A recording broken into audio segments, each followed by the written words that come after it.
Nightly greetings, one and all. Sharm Zispina here, homegrown and happy to bring you PTV News Now.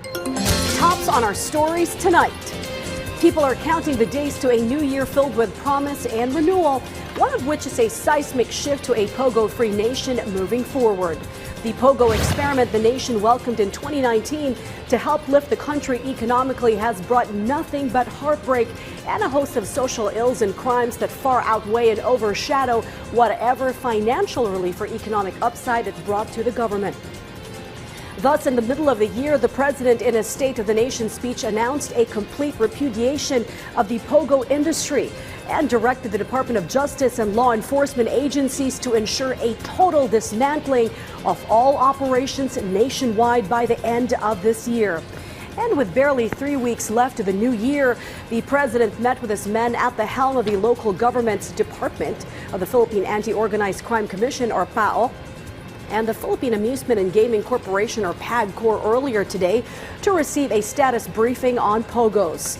PAGCOR head honcho Al Tenco assured the president that by Monday next week, all 7 POGOs still in operation shall have been officially stripped of their licenses and legitimacy to operate as a business.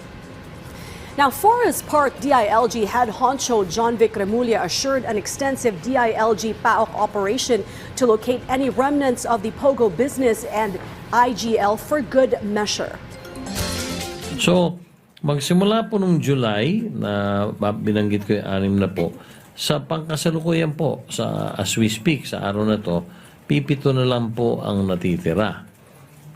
Sapagkat voluntary na pong, dahan-dahan na pong sumusulat sila and requesting for the cancellation of the respective licenses.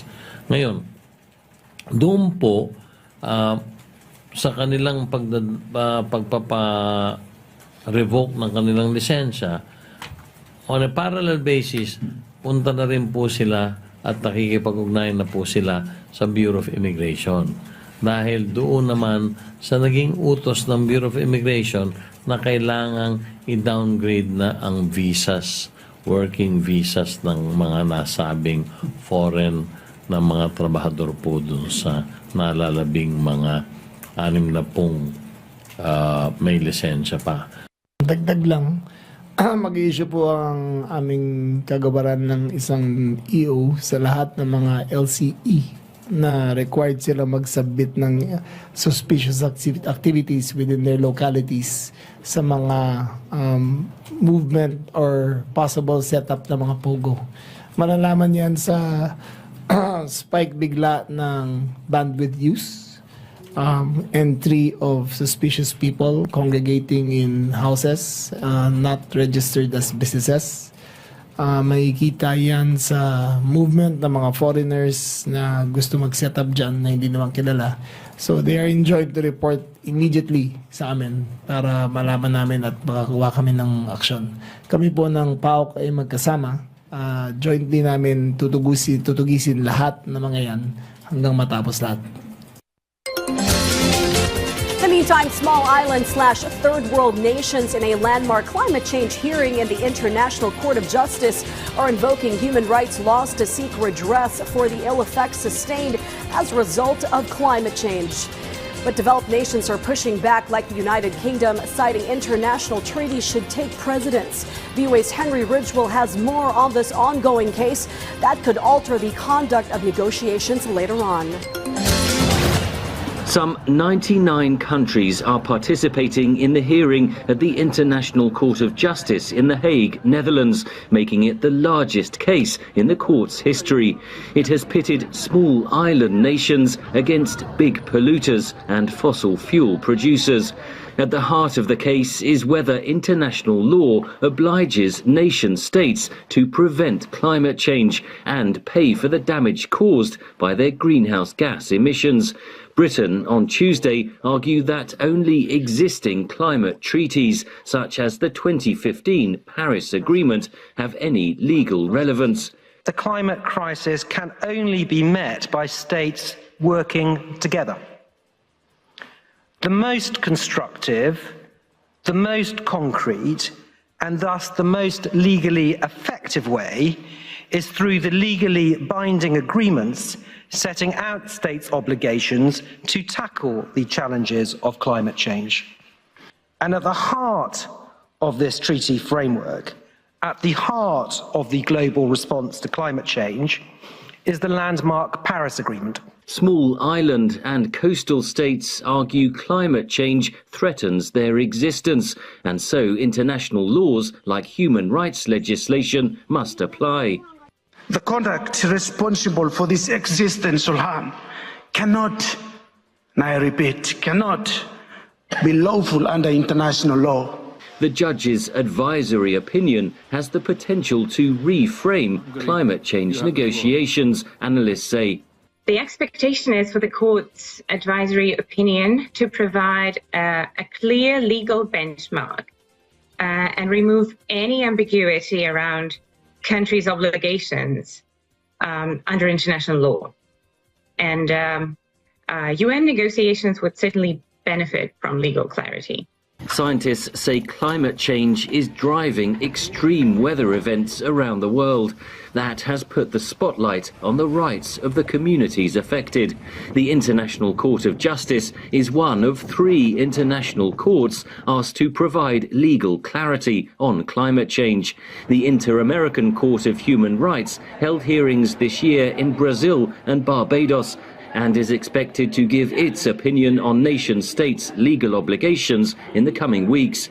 Judges at the Hamburg, Germany-based International Tribunal for the Law of the Sea ruled in May that greenhouse gas emissions are subject to international law, and that all states are obliged to limit global warming and protect marine environments. If a state fails to comply with this obligation, international responsibility would be engaged for that state. Small island states praised that opinion, claiming it gave teeth to climate change laws. The hearing at the International Court of Justice is due to finish on Friday. The judges are expected to take several more weeks to issue their advice. Henry Ridgewell, VOA News. At this moment, let's shift focus to PTV's Baguio City studios and my colleague for what's hot and happening in the Cordilleras. Ala? May bagaragi Pilipinas at tuyon nagiti kaudyan at damag manipod dito'y PTV Cordillera.